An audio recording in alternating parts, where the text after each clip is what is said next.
Os veículos destinados à condução coletiva de escolares somente poderão circular nas vias com autorização emitida pelo... Quem é que emite autorização para o veículo fazer o transporte escolar? É o órgão ou entidade executiva de trânsito do Estado ou Distrito Federal? Quem que é esse órgão ou entidade executiva? Órgãos executivos são os departamentos. Órgãos normativos são os conselhos. Então, quais são os departamentos que tem dentro do Sistema Nacional de Trânsito? Tem o Departamento Estadual de Trânsito, que é o DETRAN. Tem o Departamento Nacional de Trânsito, que é o DENATRAN. E nós ainda podemos ter órgãos executivos municipais, que não tem um nome específico, vai ficar a cargo de cada município colocar o nome que assim o convier. Mas enfim, aqui nós estamos falando de órgão executivo dos estados. Então é o DETRAN, esse órgão aqui é o DETRAN. Por que fala dos estados e do Distrito Federal? Porque o Distrito Federal não é um estado e também não está subordinado a um estado. Então é o DETRAN próprio. Então pode ser aqui a alternativa A a resposta, mas vamos analisar as demais. Órgão ou entidade executiva de trânsito dos municípios. Olha, os municípios até podem determinar ali algumas regras para o transporte coletivo, mas não é ele quem vai emitir essa autorização aqui não, tá? É o Estado mesmo, está lá no Código de Trânsito Brasileiro, capítulo 13, se não me engano. Então é o Estado. Alternativa B tem lá a sua participação, regulamentando alguns parâmetros, mas não é ele quem vai dizer pode ou não pode. O órgão ou entidade executivo rodoviário, não. O órgão rodoviário não tem relação nenhuma com isso. Órgão máximo normativo de trânsito da União, normativo são os conselhos, né? Seria o CONTRAN aqui, que é o máximo normativo da União. Não é o CONTRAN.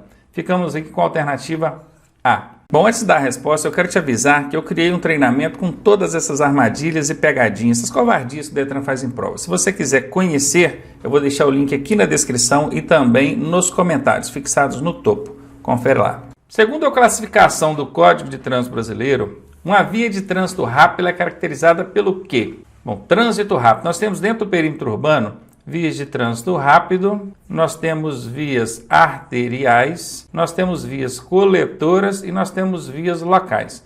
As vias locais são aquelas de áreas restritas, é a principal característica dela. Via coletora são vias de bairro, elas normalmente, né, aliás, não são controladas por semáforo, não tem semáforo nesse tipo de via, normalmente não é o padrão caracterizado aqui pelo Código de Trânsito, e elas servem para ligar, né, as vias locais às vias arteriais e de trânsito rápido. A arterial já é uma via de fluxo um pouco maior, controlada por semáforo, aqui a gente já encontra semáforo, e as vias de trânsito rápido não têm semáforo, elas não têm interrupção, é trânsito fluindo direto. Então vamos lá. As características então de uma via de trânsito rápido é pela alta velocidade nela desenvolvida. Olha, a velocidade na via de trânsito rápido até pode ser maior, mas não é essa a característica dada a ela pelo Código de Trânsito Brasileiro, não. Por faixas interceptando. Uma das principais características das vias de trânsito rápido é não ter interrupção no seu trânsito, no seu tráfego, na fluidez. Então ali não tem travessia de pedestres, porque senão vai interromper o fluxo. Não tem semáforo, porque senão vai parar o fluxo. Não tem interseções ou cruzamentos ali em nível, porque senão vai parar o fluxo. Então esse interceptando aqui não cabe não. Alternativa C. Por acessos especiais com o trânsito livre. Olha, acessos especiais, guardem bem esses termos. Isso aqui é a principal característica de uma via de trânsito rápido. Ela tem acessos especiais. Você só entra ou sai de uma via de trânsito rápido por meio de acessos especiais. Trânsito livre, sim, esse é o propósito, manter o trânsito ali livre. Sem interseções em nível, não tem cruzamento. Sem acessibilidade direta aos lotes lindeiros, não dá para você sair de uma via de trânsito rápido e entrar numa garagem ou num estacionamento, ou vice-versa. Sem travessia de pedestres, também não tem travessia de pedestres, ou seja, travessia em nível, né, que pode ter passarela, obviamente. Essa aqui é a resposta, eu não tenho dúvida. Alguém pode ficar em dúvida aí, mas tem alta fluidez. Não, ela tem um alto fluxo, mas fluidez, isso não é garantido. Por exemplo, a Marginal Pinheiro, a Marginal Tietê, em São Paulo, são vias de trânsito rápido. E elas têm alta fluidez? Muito pelo contrário, né? Que a gente vê na televisão aí, para quem vive em São Paulo sabe muito bem que a fluidez ali é que não existe mesmo. Então tem um alto fluxo, muito trânsito, mas fluidez, infelizmente, elas estão deixando a desejar. A alternativa D está fora, confirmando aí a alternativa C. Segundo a classificação do Código de Trânsito Brasileiro, uma via destinada ao acesso em áreas restritas é chamada de... Olha, dentro das vias urbanas nós temos vias de trânsito rápido, nós temos vias arteriais, nós temos vias coletoras e nós temos vias locais. A via local é de área restrita, essa aqui, restrita, justamente o que a questão está pedindo. Qual é a resposta? Cadê local? Essa aqui, via local, de áreas restritas, nem de condomínios, por exemplo, universidades e por aí. Vias coletoras são vias de bairro, normalmente não tem semáforo. Vias arteriais são vias de fluxo principal controladas por semáforo. E vias de trânsito rápido são vias de fluxo principal que não tem semáforo, não tem interrupção no seu fluxo. O fenômeno que ocorre quando os pneumáticos de veículos perdem o contato com o solo pela presença de uma camada d'água entre a superfície da pista e os pneus o examinador aqui não conhece vírgula não, né? Haja fôlego para conseguir ler uma frase desse tamanho sem uma vírgula, né? Mas beleza. Aqui pneumáticos são os pneus, tá bom? Então os pneus perdem o contato com o solo devido a uma camada d'água entre a superfície da pista e os pneus. O nome disso é um fenômeno, tem aqui um nome técnico, e o que acontece aqui é que o veículo desliza sobre aquela fina camada d'água. Como é que chama esse fenômeno, esse acontecimento, esse ocorrido? Seria situação de derrapagem? Não, derrapagem em pista seca, tá fora. Condições adversas do tempo. Olha, até acontece por conta de tempo chuvoso também, mas não é exatamente esse o nome dado, não. Seria aquaplanagem? Sim, essa é a resposta, a letra C. E presta atenção, porque isso aqui pode ser chamado também de hidroplanagem. Ah, só mais uma dica, cuidado para não confundir isso com aguaplanagem, tá? É aquá, de pato. Beleza? Marque aí, letra C. Horário de pico é aquele com tráfego. Esse horário de pico também pode ser chamado de horário de rush, tá bom? É o horário com tráfego lento e com alta velocidade. Olha, lento e alta velocidade são coisas opostas. Absolutamente, aqui está entrando um paradoxo. Alternativa A está fora. Alternativa B, denso e com baixa velocidade. Olha, tráfego denso, sim, muito trânsito, muitos veículos. E baixa velocidade? Sim, certamente é essa a resposta. Vamos deixá-la aqui. Alternativa C, desenvolvido ao final da madrugada e início do dia. Olha, no iniciozinho do dia até tem o chamado horário de rush também, que é o horário que o pessoal está indo dos bairros para o centro da cidade. Então, o fluxo naquele sentido aumenta muito. Agora, final da madrugada, absolutamente não. Alternativa C está fora. Menor movimentação de pedestres e veículos? Também não, é o horário que tem maior movimentação. Alternativa D está fora. Ficamos então com a alternativa B. O tráfego na avenida em que você se encontra está lento devido à chuva forte. Você verifica que a via começa a alagar. O comportamento seguro nessa situação é engrenar a primeira ou a segunda marcha, mantendo o motor acelerado, impedindo a entrada de água pelo cano de descarga. Olha, eu sei que o ideal nesse caso, a primeira coisa é procurar algum ponto mais alto para evitar de você ficar dentro do alagamento, né?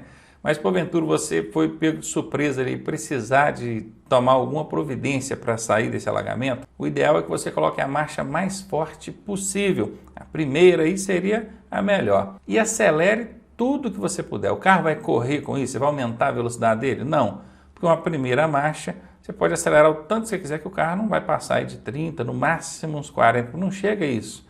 E você acelerando demais para dar isso aí, 30, 40 por hora. Ele vai trabalhar em torno de 20 por hora, mas com muita compressão saindo dentro do motor, projetando ar ali pelo escapamento. Isso vai evitar que a água entre pelo escapamento do veículo, fazendo então o motor apagar. Essa alternativa A faz sentido, tá? Deixa ela aqui em stand-by por enquanto. Alternativa B, manter a marcha desengrenada para economizar a embreagem. Essa aqui é a tal da alternativa absurda, né? É um dos macetes, uma das técnicas que a gente ensina no nosso curso, que você encontra em toda a questão. Sempre tem aquela absurda, você pode eliminar. Pensa você dentro do alagamento, desengrenar o carro, colocar em ponto morto. Ainda mais para economizar a embreagem. Qual que é a relação que tem aí? Nada a ver. Então a alternativa B está fora. Alternativa C, buzinar para apressar os veículos da frente. Além de errado, é ilegal você buzinar nessa circunstância, não é o recomendável nessa situação aqui não. Alternativa D, aumentar a velocidade do veículo para sair rapidamente do alagamento. Você não vai conseguir aumentar a velocidade até pelo volume da água, vai provocar ali, proporcionar uma resistência ao veículo. Então, e também não é a alternativa adequada aqui nesse caso. A alternativa D está fora, ficamos então com a letra A mesmo. O sistema elétrico é responsável pelo acionamento, certamente aqui, sistema elétrico do veículo, né? Ele é responsável pelo acionamento de quem? Do cabo de embreagem? O que tem a ver? Qual que é a relação do sistema elétrico com o cabo da embreagem? Alternativa A é absurda, tá fora. É responsável, então, pelo acionamento das válvulas de admissão. Válvulas de admissão é por onde entra o combustível lá dentro do cabeçote do motor, é uma coisa bem mecânica, bem interna mesmo, não tem relação direta aqui com o sistema elétrico não, tá? Alternativa B está fora. Alternativa C, para dar partida no veículo, acionar o motor, o sistema elétrico tem relação? Claro que tem, né? Porque o que dá a partida no motor principal é um motorzinho elétrico chamado motor de partida ou motor de arranque. O que alimenta esse motorzinho de partida? É a eletricidade. Então, se não tiver um sistema elétrico para suprir aí esse motorzinho de partida, você não vai conseguir dar a partida no veículo. Alternativa C certamente é a resposta. E a alternativa D diz que o sistema elétrico é responsável pelo acionamento do pedal de freio. Não, o que aciona o pedal de freio é o seu pé.